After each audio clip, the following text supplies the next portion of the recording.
Hello guys, today's my topic is financial statements of a company कि एक company की financial statements financial position क्या होती है।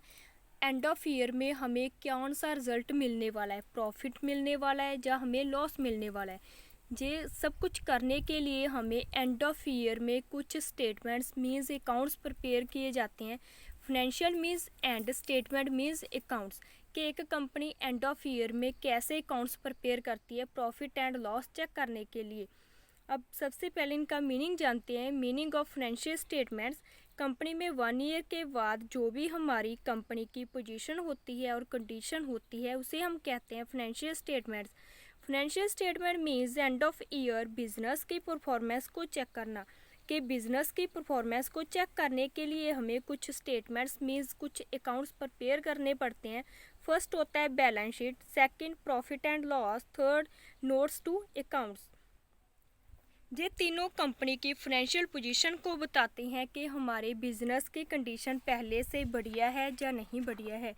कंपनी में पोजीशन चेक करने के लिए 1 ईयर के अंडर एक मीटिंग करनी पड़ती है, जो मीटिंग एवरी कंपनी के लिए कंपलसरी होती है। उस मीटिंग में ऑल रिपोर्ट्स एनालाइज करवाई जाती हैं। वो कौन करवाता है, वो इंटरेस्टेड पार्टीज़ के थ्रू एनालाइज करवाई जाती हैं। First report by board of director company की कंडीशन कैसी चलती हैं ये सब कुछ बताते हैं कि जो हमने सोचा था उसके अकॉर्डिंग हमारी कंपनी वर्क कर रही है या नहीं कर रही, उसके अकॉर्डिंग चलती है, और जो हमने प्लानिंग बनाई थी उसके अकॉर्डिंग ऑल वर्क हो रहा है या नहीं।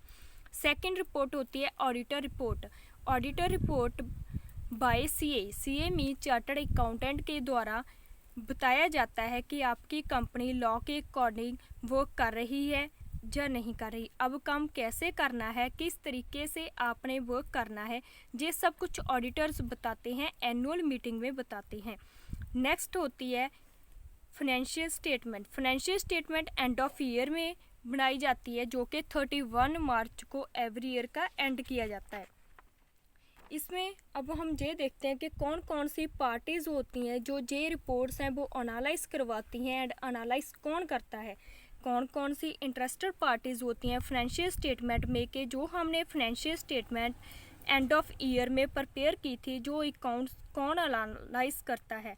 कंपनी में 2 पार्टीज़ होती हैं। फर्स्ट होती है इंटरनल, सेकंड होती है एक्सटर्नल।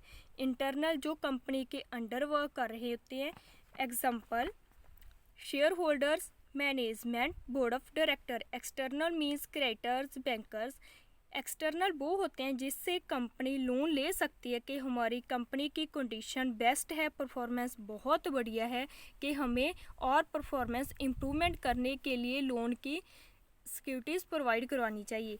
अब इनकी फाइनेंशियल स्टेटमेंट के कुछ लिमिटेशंस भी होती हैं। फर्स्ट होती है लेबर चेंज करती, अगर हमने कंपनी ने अपनी लेबर है वो वर्क कर रहे हैं पार्टनर, वो चेंज कर दिए तब भी उनको लॉस कवरअप करना पड़ सकता है। सेकंड, कंपनी ने वेस्ट कंडीशन लेने के लिए रूल्स हैं वो चेंज कर दिए तब भी हमें फाइनेंशियल स्टेटमेंट्स के अंडर लॉस कवरअप करना पड़ सकता है। नेक्स्ट हम जानते हैं कि सबसे पहले इसमें बैलेंस शीट प्रिपेयर की जाती है। बैलेंस शीट क्या होती है, balance sheet according to law requirements होती हैं, जिसमें हम all assets and all liabilities हैं वो शो करते हैं कि हमारे पास कितनी लाइबिलिटीज़ हैं एंड हमारे पास कितनी एसेट्स हैं, एंड ये हमारी फाइनेंशियल पोजीशन को बताती है बैलेंस शीट। अब बैलेंस शीट में क्या होता है, बैलेंस शीट कैसे बनाई जाती है, बैलेंस शीट बनाने के लिए हमें क्या क्या रिक्वायरमेंट्स की ज़रूरत पड़ती है। फर्स्ट एसेट्स होती हैं, सेकंड इज लाइबिलिटीज़ होती हैं। लाइबिलिटीज़ में इंक्लूड होते हैं equity and liabilities. Equity and liabilities कुछ नहीं है, ये जस्ट हेडिंग होता है जो कि आपको स्टेटमेंट में गिवन होता है। इक्विटी एंड लाइबिलिटीज़ में फर्स्ट पॉइंट आता है share holder fund. Share holder fund क्या होता है, ऑल कैपिटल होती है, जितने भी पार्टनर्स होते हैं उन सभी की कैपिटल इंक्लूड की जाती है। दैट मीन्स कंपनी की टोटल कैपिटल शो की जाती है शेयर होल्डर फंड में। फर्स्ट पॉइंट आता है शेयर होल्डर फंड में शेयर कैपिटल। शेयर कैपिटल क्या होता है, शेयर कैपिटल में आता है कि हमारे कितने शेयर हैं, कितने के शेयर हमने परचेज़ किए हैं, कितने की पेमेंट की है, कितने की पेमेंट हमारे पास आने वाली है।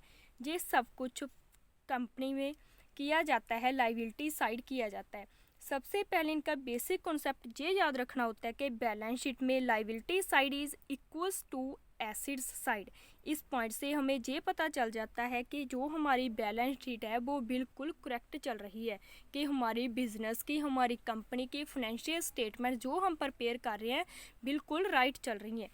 अब सेकंड पॉइंट आता है इसमें share application money pending allotment, जिसका ट्रीटमेंट कंपनी नहीं करती बैलेंस शीट में। थर्ड आता है non current liabilities. Non current liabilities क्या होती हैं? नॉन करंट लाइबिलिटीज़ वो लाइबिलिटीज़ होती हैं जो लॉन्ग टाइम के लिए हम यूज़ करते हैं। फर्स्ट आता है इसमें long term borrowing. Long term borrowing debentures जो होते हैं, डिवेंचर्स एक लोन होता है जो कंपनी बैंक में से लेती है। बी पॉइंट है डफर्ड टैक्स लाइबिलिटीज, इनका भी ट्रीटमेंट कंपनी नहीं करती बैलेंस शीट में। सी पॉइंट है अदर लॉन्ग टर्म लाइबिलिटीज, इनका भी ट्रीटमेंट कंपनी नहीं करती बैलेंस शीट में। डी पॉइंट है लॉन्ग टर्म प्रोविज़न, जो कि लॉन्ग टाइम के लिए हम प्रोविज़न यूज़ करते हैं, इनका ट्रीटमेंट भी कंपनी नहीं करती।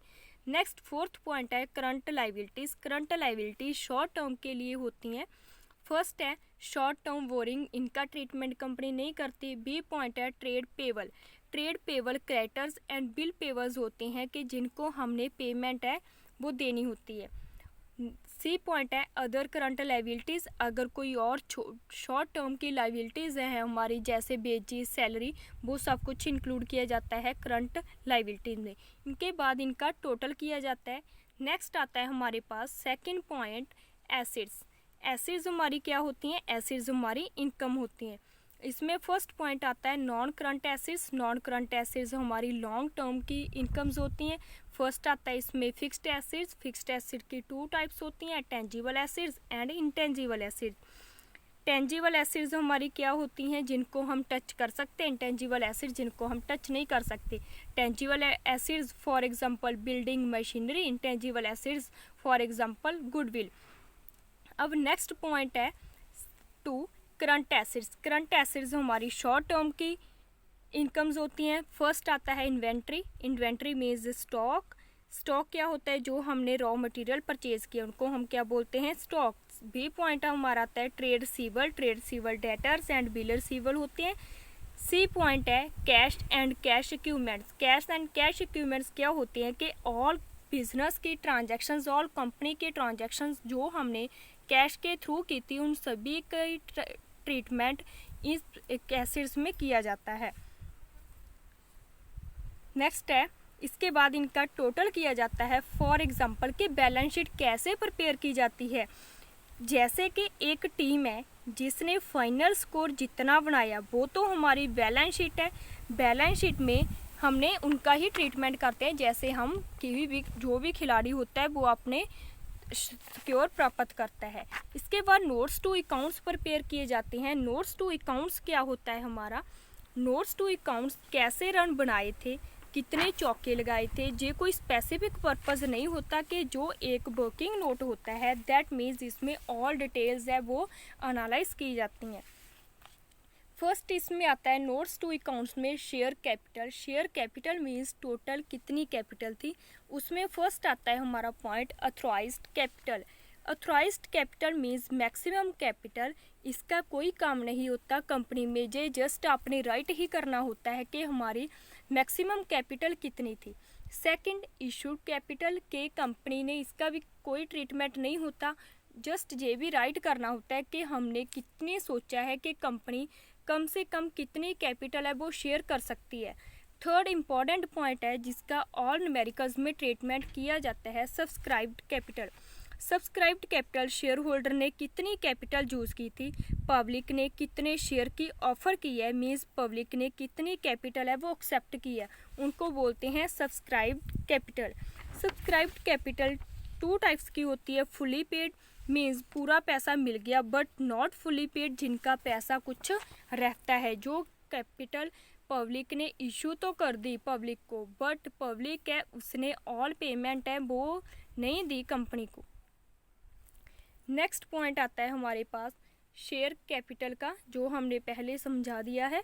इसके बाद हम देखते हैं कि ये कैसे न्यूमेरिकल कैसा होता है। For example XYZ company has authorised capital आपको कैपिटल गिवन दे दी पहले 10 लाख, डिविडेंड कितने के हैं 10,000 के, शेयर कितने का है 100 का, 10,000 टोटल कितना बन जाएगा इसका भी 10 लाख। इशू कितनी की है 8,000 की हैं, बट सब्सक्राइब कितने की हैं 7,000 के। आपने सम कहाँ से स्टार्ट करना है, जितने उन्होंने सब्सक्राइब किए हैं 7,000 से। ये जो एथराइज कैपिटल एंड इशू कैपिटल है ये जस्ट राइट ही करनी, इसका कोई ट्रीटमेंट नहीं करती कंपनी फाइनेंशियल स्टेटमेंट में। नेक्स्ट पॉइंट आता है रिजर्व एंड सरप्लस क्या होते हैं। रिजर्व एंड सरप्लस क्या होते हैं, रिजर्व एंड सरप्लस वो होते हैं जो हम प्रॉफिट अर्न करते हैं, प्रॉफिट जो हमने अर्न किया उसका कुछ पार्ट होता है जो हम लाइबिलिटीज़ के लिए यूज़ करते हैं, उनको बोलते हैं रिजर्व।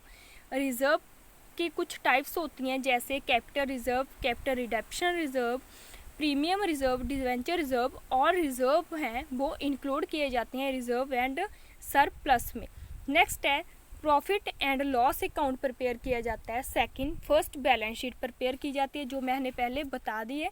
अब हम प्रिपेयर करते हैं profit and loss account. Profit and loss account में क्या होता है कि हमारे पास कुछ रिवेन्यूज़ होते हैं जो हमने इसमें पूरा ट्रीटमेंट करना होता है कि हमारे पास क्या क्या है, हमें कब प्रॉफिट होने वाला है, कब हमें लॉस होने वाला है।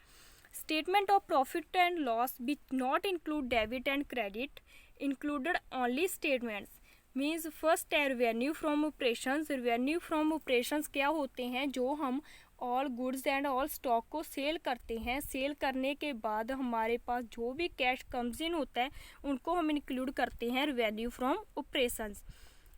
सेकंड आता है other income. Other income means dividend receive किए हमने, कमीशन रिसीव किया है, और इनकम जहाँ से हमारे पास पैसा आया है वो हम किस में इंक्लूड करते हैं, अदर इनकम्स में।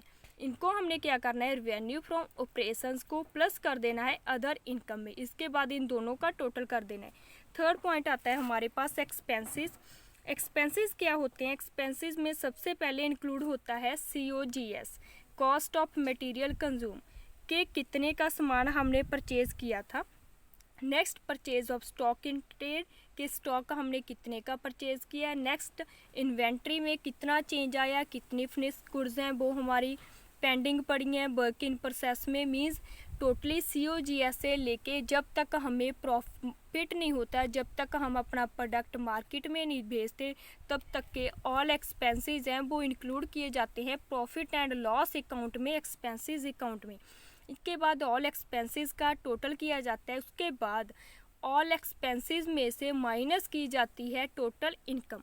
Total expenses minus total income करने के बाद जो टोटल आता है उसमें से जो टैक्स आपको गिवन होता है वो माइनस करने के बाद इसका आंसर शो किया जाता है कि हमें प्रॉफिट हुआ है या हमें लॉस हुआ है। प्रॉफिट बिफोर टैक्स हम कैसे इंक्लूड करते हैं, टोटल इनकम माइनस एक्सपेंसेस, उसके बाद हम जो टैक्स की अमाउंट होती है वो लेस कर देते हैं, उसमें से हमारा क्या आंसर आ जाता है कि हमारी कंपनी की फाइनेंशियल पोजीशन कैसी रही, हमारी कंपनी ने एंड ऑफ ईयर में प्रॉफिट सर्टेन किया है और लॉस सर्टेन किया है। ये सब कुछ हमें फाइनेंशियल स्टेटमेंट्स में ही पता चलता है। जब हम 31 मार्च को एवरी ईयर का एंड करते हैं तब हम कुछ फाइनेंशियल स्टेटमेंट्स है वो प्रिपेयर करते हैं। Thanks, have a nice day.